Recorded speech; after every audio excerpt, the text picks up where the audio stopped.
He's now free to go back to New South Wales and his wife and kids. Really, this verdict is a slap in the face for Bligh, especially after he's worked so hard to nail MacArthur. A devastated Bligh seeks comfort from his patron, Sir Joseph Banks. Oh, no doubt MacArthur used his influence with Lord Camden. And Johnston has friends in estimable places. Mutiny and treason don't seem to trouble people these days. Oh, everyone knows poor Johnston was used. A surgical instrument dipped in rum. I'm told one of the judges was unable, through ill health, to attend on crucial days of judgment. He wanted nothing less than the full measure of the law to be meted out. Did they read out my declaration? Yes. I thought they should know some of the history before they start calling me a coward, hiding behind some damn bed. They need to know that I served with and was thanked personally by Lord Nelson himself. I know. It was read. Did the court entertain any motive for the outrage performed on me and the colony? No, they deemed it to be some folly. No, it was no folly. We know why they did it. We all know why they did it.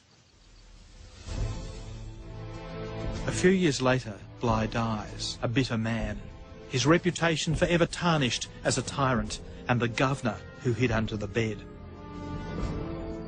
And our man MacArthur, he too pays a price. MacArthur is forced to stay in London when the authorities threaten to put him on trial if he returns to New South Wales. It's 8 years before he can return home to Elizabeth. They now have thousands of merinos and lead the way in an industry which will bring enormous prosperity to Australia, but commandeer vast amounts of Aboriginal land. MacArthur is not the man he was. In his later years, he'll go insane, but not before he's locked horns with yet another governor and left his indelible mark on the history of Australia. The Rum Rebellion is notable not for its violence, but for the fact that no one got hurt. In the absence of democracy, the people of Sydney had changed a government which had become unacceptable.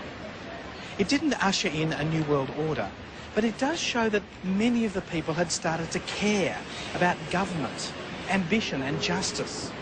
They may have come here as rogues, but they were starting to reinvent themselves as a nation.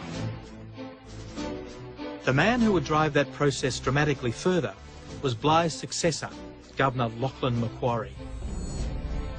Macquarie, more than anyone, saw the potential for Australia moving beyond its beginnings as a convict colony, not just for the country, but for the convicts themselves. Macquarie wanted to give the prisoners a fresh start. He cleaned up Sydney and erected gracious buildings such as these. And he made friends and colleagues of many ex-convicts and set lots of them up with farms. Now, Macquarie was no saint. He was often vain and reckless with money. But he realised a great truth, that many of the ex-convicts and their children were no longer exiles. This had become their home. It was a fine idea as far as it went, but not everyone agreed that ex-convicts should enjoy the full fruits of liberty. In the next part of Rogue Nation, there'll be some who feel that old convicts should simply know their place and do as they are told. How the colony handles that idea will be the next big step in Australia's journey from jail to nation.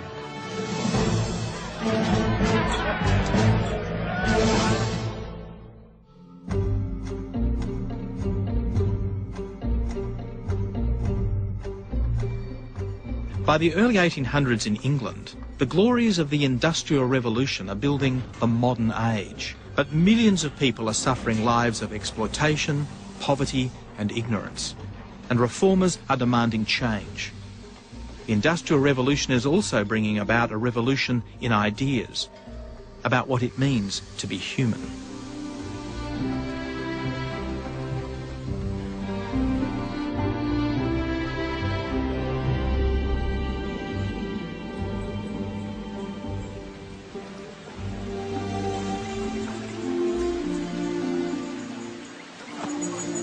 The convict settlement on the shores of Sydney Harbour is now 3 decades old. And in this place of exile, a great miracle is unfolding.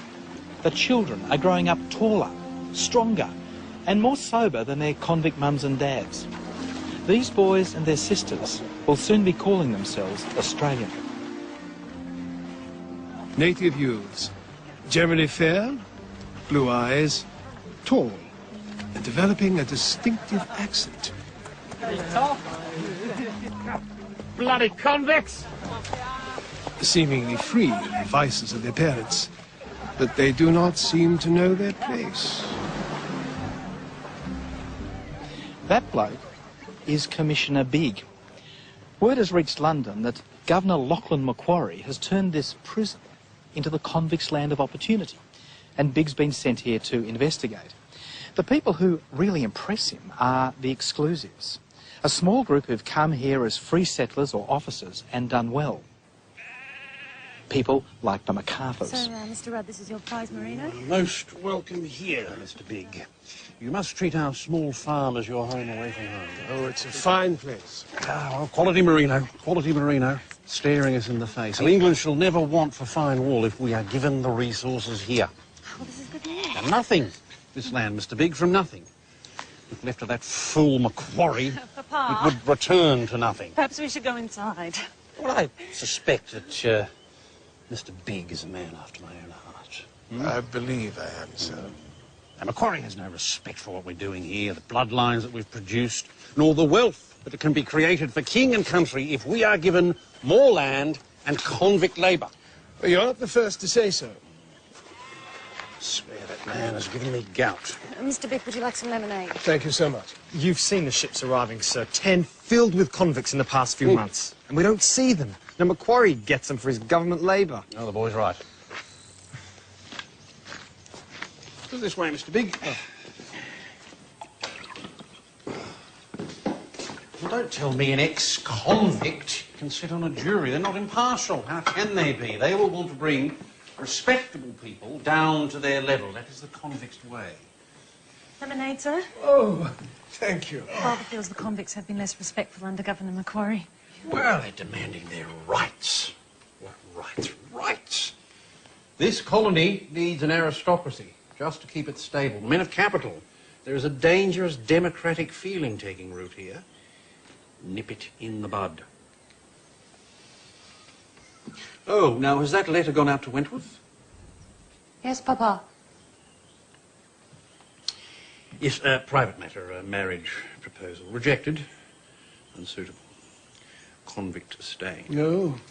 Yes, there's no need to write it down. Mr. Big likes what he hears. Australia is a wool exporting country run by prosperous exclusives. Just the thing to keep decent Britain safe from radicals and Democrats. But bad news for the Aborigines. The original inhabitants, the Aborigines, are in crisis. They have lost their lands and have been decimated by smallpox. At sunset each day, Sydney Aborigines can be seen crossing the harbour in front of Government House to the North Shore to find thick trees or hollow logs where they spend the night. They still hunt and fish, but white man's bread and grog are winning out. As the colony progresses, their situation will only get worse.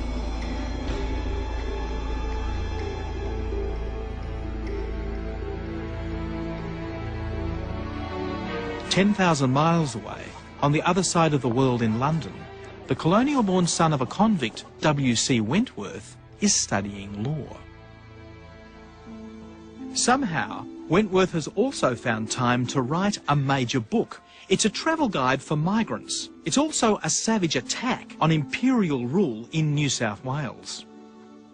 My sole aim, my only aim, my sole aim is to promote the welfare and prosperity of the country which gave me birth. In England, the old order of class and privilege is being challenged by radical Democrats like Tom Paine and Jeremy Bentham, who argues that the good society is based on the greatest happiness of the greatest number. Free representative governments are the only foundation on which the prosperity and happiness of communities can safely repose.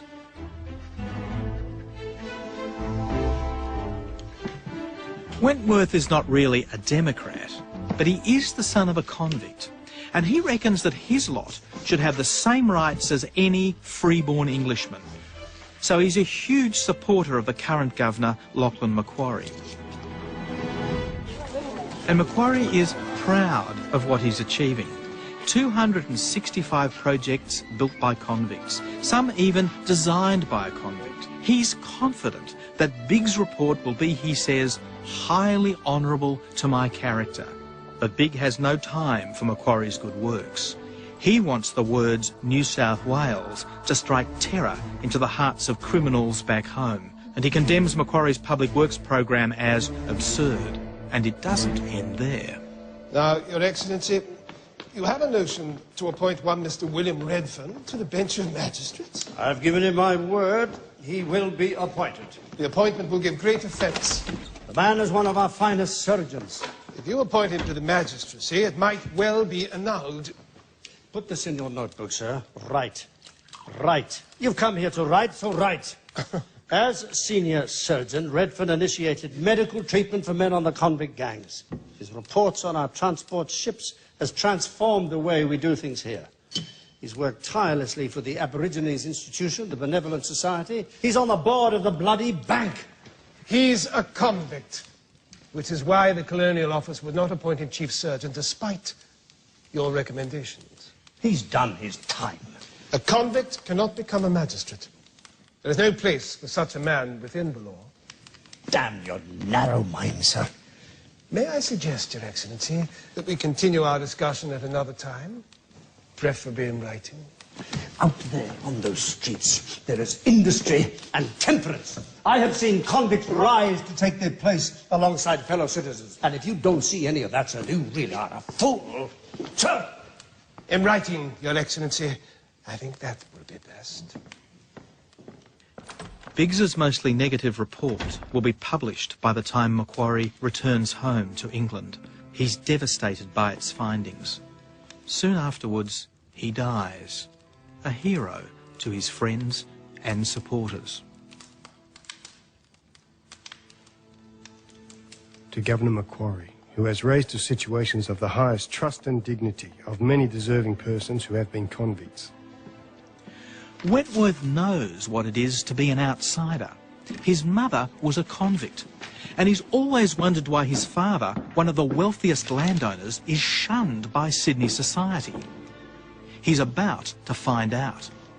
A pamphlet written by an English MP exposes his father's hidden past as a highway robber.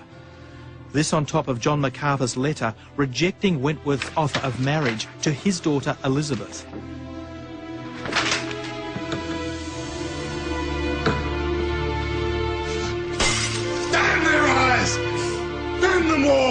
So, of course, Wentworth dreams of a colony where convicts and their children can aspire to greater things.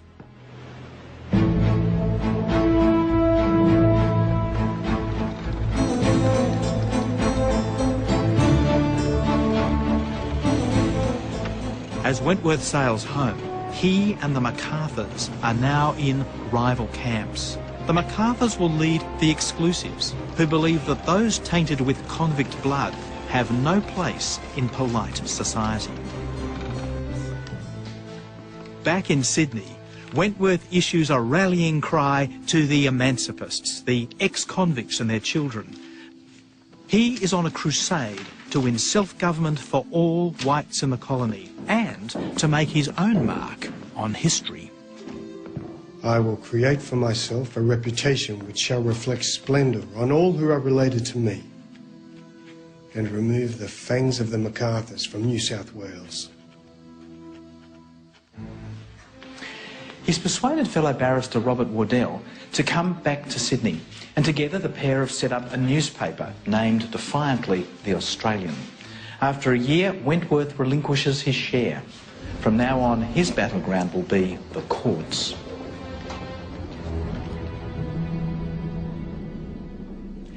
One of his first cases, a young currency lass of no fortune,